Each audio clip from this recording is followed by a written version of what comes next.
Welcome everyone to another episode of the Wormhole. I'm your host Wormac, and today we're taking a first look at Crypt of the NecroDancer. This is a game currently in early access, and I don't generally like to do a whole lot of early access games because it's hard to tell exactly how complete the game is ultimately going to be. Why am I showcasing this one? Because it's already amazing. This game just kind of blows my mind, and I hope it will do the same for you. It's really cool.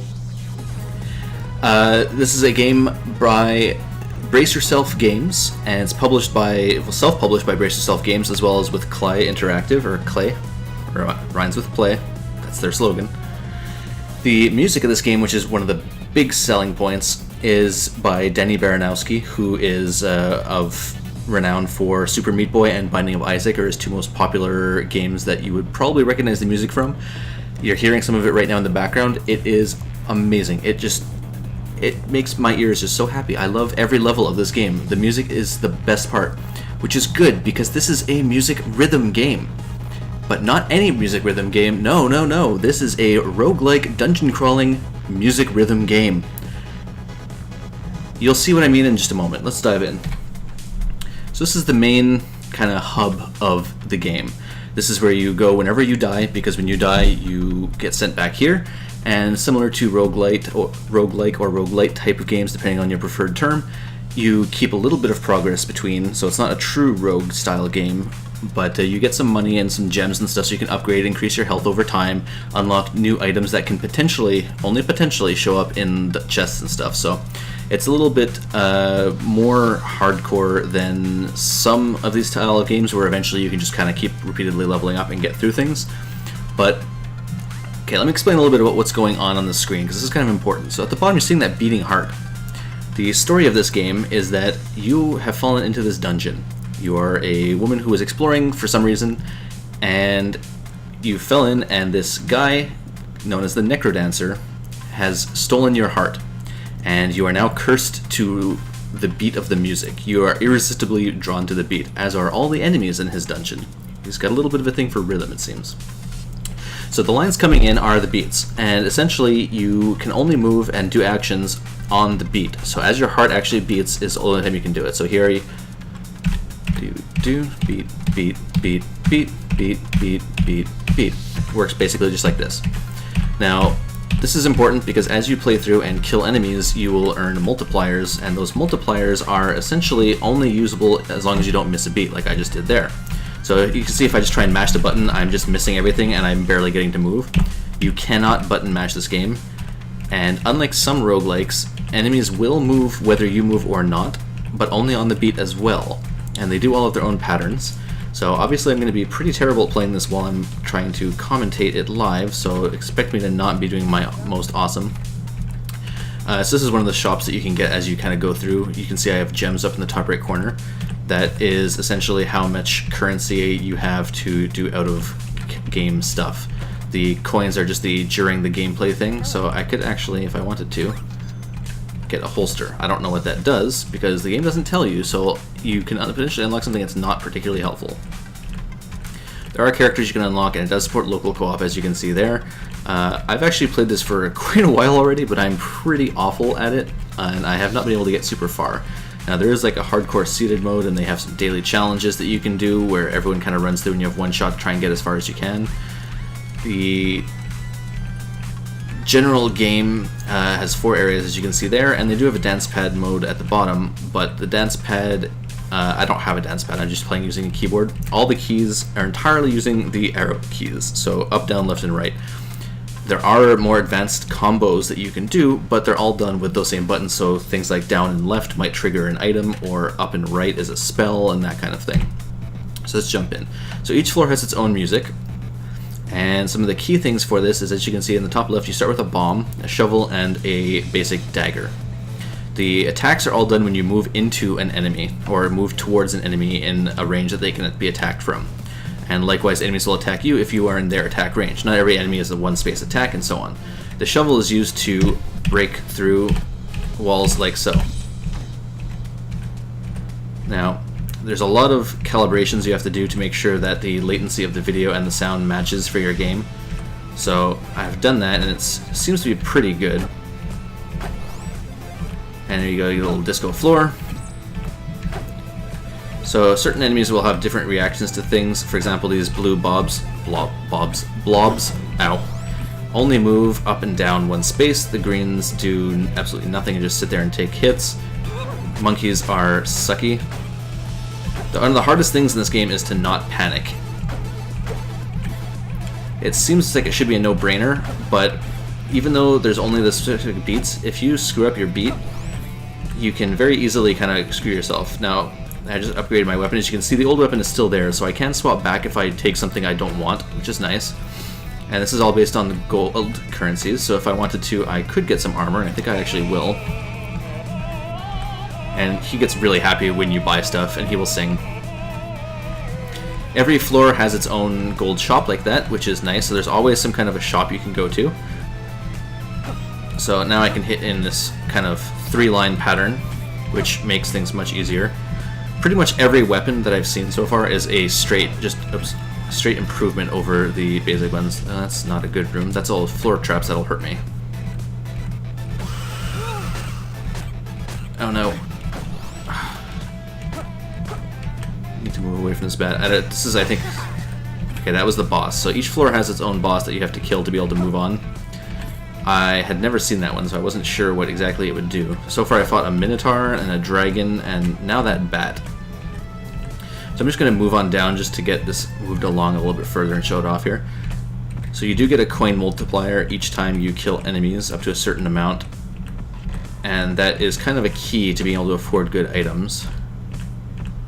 Let's upgrade my armor. Got 16 left. Let's get the boots. I don't really know what that's going to do. Maybe it stops you from getting knocked back by enemies or something. As you can see, each floor does have its own separate music, which is really nice, and you don't have to listen to the same repetitive music all the time. You will hear the music a lot because you will end up dying inevitably. Ow. That is the nature of the game. It's much trickier than you would expect to keep this rhythm going. Oh no. Ooh. Now, I do have bombs, and bombs can be used to blow open things, as well as in the item shop. One of the cool things you can do is actually blow up the walls of the item shop and get extra gold that way. That is... oh, damn it. That is actually a really good strategy to do if you have a lot of excess bombs and you have a pretty high multiplier. This is not a good time to be doing this. Oh, no. No. Oh, god damn it, I am doing... oh, man. Come on, get the rhythm. I love dance games. Not dance games, but rhythm games in general. Like games like Amplitude... damn it. Amplitude. Frequency. I'm trying to think of other examples. Did I get everything in here? I did. No, I didn't. I want to check it out. Dude, beat. This is a game that is, as you can probably guess, pretty difficult to actually do while talking, because you have to simultaneously keep going, plan exactly what you're going to do. You can't really take a break to think about it, and in the meantime you're also trying to keep an interesting discussion going. So I got a Ring of Luck, so that's kind of nice. I definitely would probably really enjoy making a series of this. Oh man, it's exactly the type of game that I love playing for long periods. Okay, I like to stay around in the beginning area to kind of get the rhythm going a little bit first. Now I am also about to die. I've only got 1 heart left, so this is probably not going to be... this is probably going to be my last floor. And in fact, this is actually the furthest I have been. Well, the furthest I have been here before. Not that bad.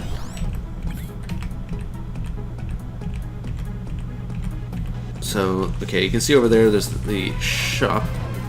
Oh god. Okay, well, let's just bomb this.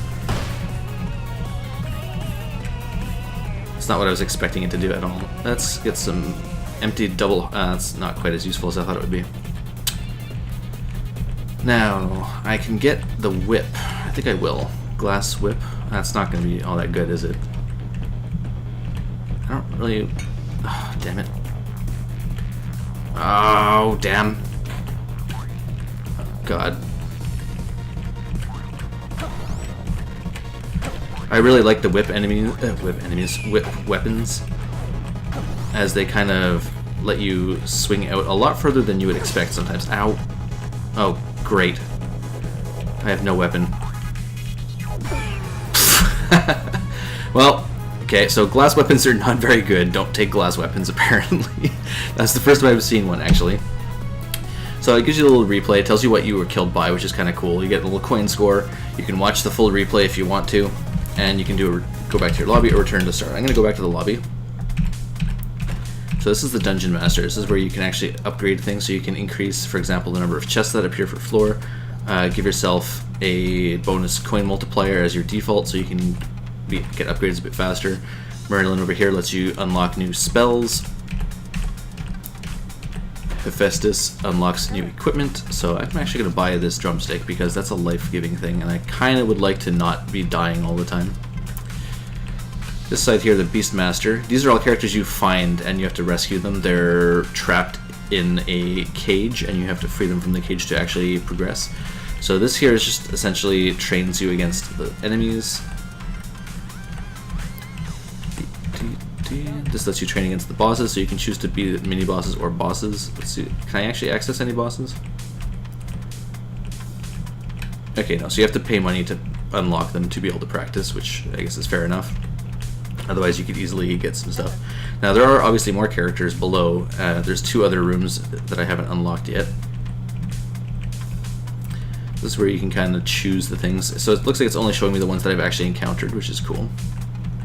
And for example, if I wanted to train against a blue slime, you can kind of take the time to look at his pattern, see exactly what he's going to do. And so in this case, as you can see, he kind of every second beat moves, and he just goes up and down one space. So if you can time it to get to a spot like that, you're good. Now, you can just kind of sit there and not have to actually do much in terms of moving away from enemies. You can just stand there and let the time go and let them move if they have a set pattern. It doesn't always work as well as you'd think it would, simply because bad things can happen. So there are some other characters actually that I didn't realize I had a Cadence. I guess Cadence is this character. I don't remember when I unlocked these unless I had them by default. Monk mode. Vow of Poverty gold kills, but you'll get 1 free item from each shop. Would you like to continue? Ooh, so you can't take gold, but you get a free item when you go to shops. Huh. Does that mean that gold is damage? That's interesting. Bard mode. No beats, move at any time. Enemies move after you do. Just to see what that would look like. Okay, so that, in a way, this is kind of the easy... This, in my opinion, would probably be like an easy mode. You can kind of take your time a little bit more and look at things and figure out exactly what you want to do. Cadence is definitely the way to play this game. As you can probably see too, the beat meter on the bottom is a little bit forgiving. I can kind of hit it a bit early, as you can see here, and it still goes. You can see it doesn't kind of go all the way through. There's no real bonus for getting it precise. It's just that, you know, obviously it's easier to keep track of if you're getting it more right in the middle, because that's more when the beat actually is, so it's easier to keep track of it. But there you have it. That's our kind of first looks here at Crypt of the NecroDancer. This is currently available on Steam. As I mentioned earlier, it's early access for $15 US. You can pick it up right now, and everything as you see here is actually already in the game. They're planning on adding considerably more content later, apparently. I honestly, even as this is right now, to me this is already worth the $15. There's tons of content here. As a roguelike game, it has a lot of depth, a lot more depth than a lot of roguelikes ultimately end up having. There's a lot of kind of cool progression mechanics. I like the returning back to the towns and being able to pick stuff up and kind of advance. No, that's, I guess, okay, I didn't realize I lose my diamonds if I don't spend them, so let's go unlock something else at Hephaestus. Yeah, so I like that the items that you get are kind of help you out. You start out with very little in the chest, so obviously you're not going to make it necessarily super far. But you do have this ability to kind of advance and not be completely stuck all the time. Oops. Oh man, stupid slimes. Now I think there's a diamond over here. Come on, break the wall. The trickiest part I find is actually the slow beats like this one. I don't know if it's just me, but I find it much harder to keep the beat properly on the slower beats than I do on the faster levels. But it's kind of all a thing you get used to, and as you play, especially once it gets more to this part, I find it becomes easier. Just because, I mean, the soundtrack has a little bit more going on, the beat is a bit more interesting and live, and that's a really big slime.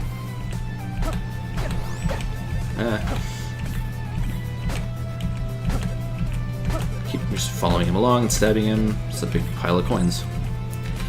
And yeah, so I like the mechanics of it. I like the returning to town. I like the little bits of extra things that you can do and find. It's very neat.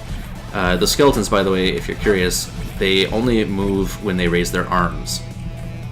So you can kind of use that, as you can see here. He kind of raises his arms, then shuffles. It's kind of a cute thing. I like that all the enemies actually have a little dance animation. I find that is adorable. I love the style of this game. It's so good. There's just so many, it just oozes personality and style and charm. I don't know what I just did. Oh, hello.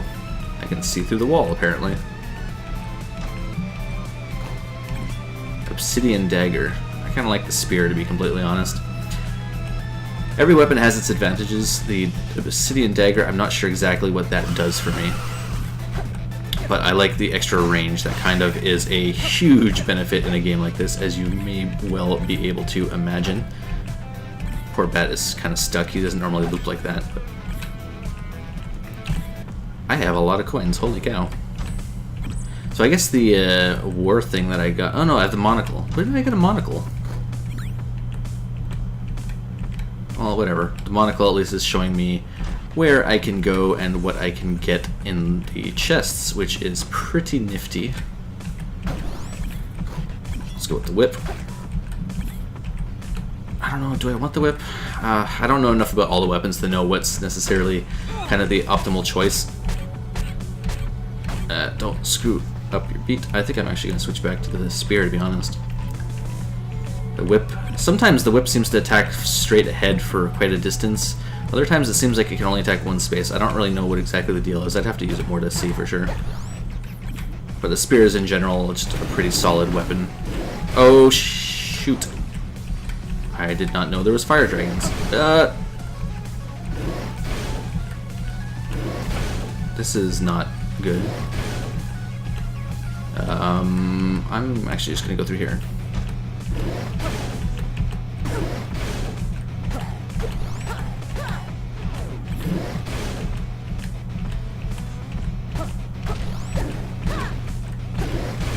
Uh-oh. So that's the first time I've seen an ice dragon, so I don't know what it is exactly, but while I'm recording, apparently I'm finding all these new things because I have gone through this at least a dozen times, and I've almost always just seen the Minotaur or the Green Dragon, and now we've had the giant bat twice. We've had the ice dragon. I don't know if... Oh, it's possible there was actually a patch since the last time I went through this, so these may actually be new things. But as you can see, I'm pretty awful. So we'll end the video here. If you are interested in this game, definitely check it out on Steam. This is a really cool developed game. You can pick up the soundtrack edition for a cool $25, so it's basically $10 for the soundtrack. That's what I did, because the soundtrack is amazing. Amazing! Just listen to a little bit of it right here. Actually, this isn't a good song. Let me go back to the main menu. Main menu has better song. You can do custom music if you, for whatever reason, don't like the music that's in the game. You can set up your own. I assume it'll adjust the beats to that. Just this music right here. Just listen to this a little bit.